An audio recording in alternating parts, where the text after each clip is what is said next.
Hi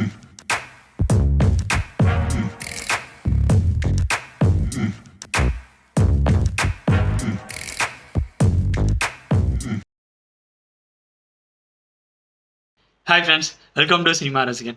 நம்ம இன்றைக்கி இந்த வீடியோவில் பார்க்க போகிறது என்னென்னா, ரொம்ப நாளாக இந்த மாதிரி கண்டென்ட் நான் போகணுன்னு ஆசைப்பட்டுட்டு இருந்தேன்.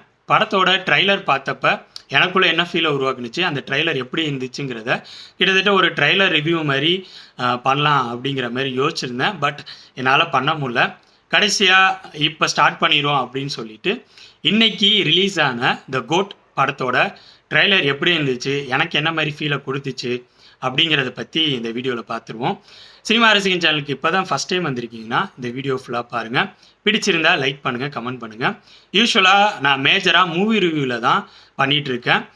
அதை பேஸ் பண்ணி தான் ஃபுல்லாக வீடியோஸ் இப்போ போட்டுட்ருக்கேன். இதுக்கு முன்னாடி old is gold, suggested movies, ஒரு பார்வை, அந்தமாரி கண்டென்ட்டில் நிறைய வீடியோஸ் போட்டுட்ருக்கேன்.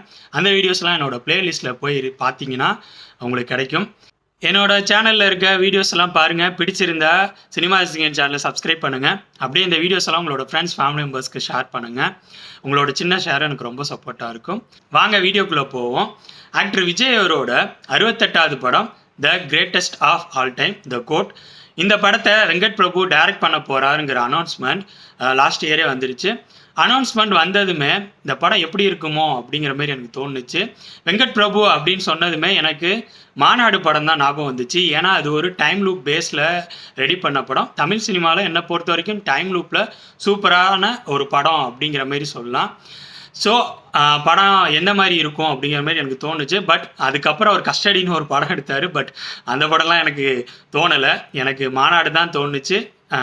ஸோ இந்த படத்தோட டைட்டில்லாம் கொஞ்ச நாள் கழிச்சு தான் ரிலீஸ் பண்ணாங்க. ஃபஸ்ட்டு தளபதி 68 தான் வச்சுருந்தாங்க. Title the greatest of all time. அப்புறம் அதோட ஃபஸ்ட் லுக் இமேஜஸ் ரிலீஸ் ஆனிச்சு. அப்புறம் 2 விஜய் இருக்கிற மாதிரி ஒரு இமேஜ் ரிலீஸ் ஆனிச்சு. ஸோ இந்த படம் ஒரு டைம் ட்ராவல் பேஸ் பண்ண ஏதாவது ஒரு சயின்ஸ் ஃபிக்ஷன் படமாக இருக்குமோ அப்படிங்கிற மாரி திங்கிங் எனக்குள்ளே உருவானுச்சு. அந்தமாரி தான் அடுத்தடுத்து இமேஜஸ், ஃபோட்டோஸ்லாம் ரிலீஸ் ஆனிச்சு. கிட்டத்தட்ட ஃபஸ்ட்டு கிளிம்ஸ் மாதிரி ரிலீஸ் ஆனது. அதை பார்க்குறப்பையும் எனக்கு வந்து இது ஒரு டைம் ட்ராவல் பேஸ் பண்ண படமாக தான் இருக்கும் அப்படிங்கிற மாதிரி தோண்டிட்டு இருந்துச்சு. பட் ட்ரெய்லர் பார்த்ததும் கிளியர் ஆயிடுச்சு, இது ஒரு டைம் ட்ராவல் பேஸ் பண்ண படம் கிடையாது, இது ஒரு ஆக்ஷன் த்ரில்லர் மூவியாக தான் இருக்குங்கிற மாதிரி இப்போ கன்ஃபார்ம் ஆயிடுச்சு. ரீசெண்டாக வெங்கட் பிரபு இந்த படத்தோட ஸ்டோரி எப்படி இருக்குங்கிற ஒன்லைனர் விட்டுருந்தாரு. அதே மாதிரி தான் இந்த ட்ரெய்லரை பார்த்ததும் அந்த ஒன்லைனரோட மேட்ச் ஆகிற மாதிரி தான் ட்ரெய்லர் இருந்துச்சு. அது என்னவா இருக்குங்கிறது என்னோட கெஸ் என்னவா இருக்குன்னா, story base line Vijay, Prashanth, Prabhudeva, Ajmal இவங்க எல்லாம் ஒரு ஸ்பெஷல் ஸ்குவாடாக இருக்காங்க. இவங்க எடுக்கிற ஒரு மிஷன்னால மோகன் பாதிக்கப்படுறாரு. அதனால் அவர் ஒரு வில்லனாக உருமாறுறாரு. விஜயை இவங்க டீமையும் மறுபடியும் பழிவாங்கணும்னு நினைக்கிறேன். ஸோ வில்லனோட அட்டாக்லேருந்து அப்பா விஜயும் பையன் விஜயும் எப்படி சேர்ந்துக்கிட்டு தடுக்கிறாங்கங்கிறது தான் ஸ்டோரியாக இருக்கும் மாதிரி எனக்கு தோணுது. இது ஸ்டோரியோட அவுட்லைனாக தான் இருக்குங்கிற மாதிரி தோணுது. மேபி மாறலாம், படம் ரிலீஸ் ஆகி பார்த்தா தான் நமக்கு தெரியும். இந்த ட்ரெய்லர் பார்த்ததும் எனக்கு இந்த ட்ரெய்லரில் பிடிச்ச விஷயங்கள் மாதிரி தோணுது என்னென்னா, இந்த படத்தில் வெங்கட் பிரபு இந்த டிஏஜிங் கான்செப்டை ஸ்ட்ராங்காக பண்ணியிருப்பார் அப்படிங்கிற மாதிரி எனக்கு ஃபீல் உருவாக்குனுச்சு. ஏன்னா இதுக்கு முன்னாடி தமிழ் சினிமாவில் அதிக படங்கள்லாம் டிஏஜிங்கில் ரிலீஸ் ஆன மாதிரி இல்லை.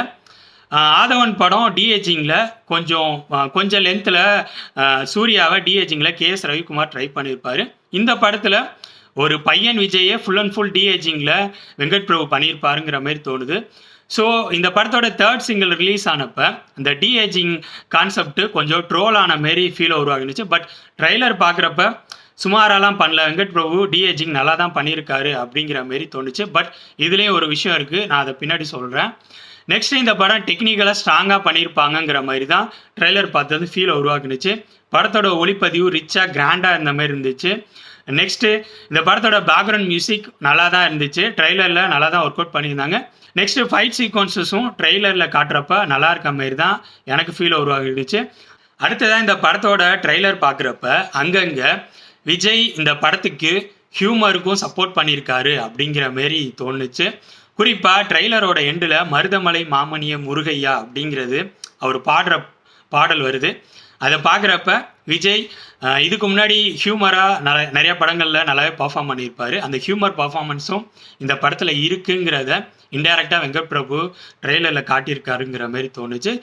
நெக்ஸ்ட்டு ட்ரெய்லர் பார்த்தப்பையும் சரி, இதுக்கு முன்னாடி படத்தோட அனௌன்ஸ்மெண்ட் வந்தப்பையும் சரி, இந்த படத்தில் ஒரு பெரிய நட்சத்திர பட்டாளமே நடிச்சிருக்காங்கங்கிறது எல்லாருக்கும் தெரிஞ்ச விஷயம். அடுத்ததாக டிஏஜிங் பற்றி ஒரு விஷயம் நான் சொல்லணும் அப்படிங்கிற மாதிரி முன்னாடி சொல்லியிருந்தேன். அது என்னன்னா, டிஏஜிங்கில் ஒரு சின்ன விஷயம் எனக்கு ஒர்க் அவுட் ஆகாத மாதிரி தோணுச்சு. ட்ரெய்லர் நல்லா நீங்கள் பார்த்தீங்கன்னா, ட்ரெய்லர் முடிகிறதுக்கு கொஞ்சம் முன்னாடி விஜய் ரொம்ப யங்கான ஒரு விஜய் காட்டுற மாதிரி இருக்கும். ரொம்ப ஆரம்ப காலகட்டத்தில் இருந்த விஜய் வர மாதிரி காட்டியிருப்பாங்க. அது ஒரு 2 செகண்ட் இருக்கிற மாதிரி தான் இருக்குது. அதை பார்க்குறப்ப அது சுமாராக இருக்க மாதிரி தான் எனக்கு ஃபீலை உருவாக்குனுச்சு. பட் 2-3 செகண்டில் எதுவும் ஜட்ஜ் பண்ண முடியாது, படம் பார்த்தா நமக்கு தெரியும். ஸோ அது எனக்கு ட்ரெய்லரில் இருக்க ஒரு சின்ன ட்ராபேக் மாதிரி தோணுச்சு. ஓவராலாக சொல்லணுன்னா, என்னை பொறுத்த வரைக்கும் இந்த ட்ரெய்லர் ஒரு டீசெண்டாக ட்ரெய்லர். என்னதான் இருந்தாலும் படம் செப்டம்பர் 5 ரிலீஸ் ஆயிரும். ட்ரெய்லரை பேஸ் பண்ணி எந்த ஒரு படத்தையும் நல்லா இருக்குது நல்லா இல்லை அப்படிங்கிற மாதிரிலாம் ஜட்ஜ் பண்ண முடியாது. செப்டம்பர் 5 படம் ரிலீஸ் ஆகும். படத்தோட ரிவ்யூவில் படம் எப்படி இருந்துச்சுன்னு பார்ப்போம். ஓகே ஃப்ரெண்ட்ஸ், இந்த வீடியோ உங்களுக்கு பிடிச்சிருக்குன்னு நினைக்கிறேன். தேங்க்ஸ் ஃபார் வாட்சிங். இந்த வீடியோ பிடிச்சிருந்தா லைக் பண்ணுங்கள், கமெண்ட் பண்ணுங்கள், ஷேர் பண்ணுங்கள். அப்படியே சினிமா ரசிகன் சேனலை சப்ஸ்கிரைப் பண்ணுங்கள். கூடவே பக்கத்தில் இருக்க பெல் ஐக்கானையும் கிளிக் பண்ணுங்கள். அப்போ தான் நம்ம போடுற வீடியோஸ் உடனுக்குடன் வந்து சேரும். தேங்க்யூ.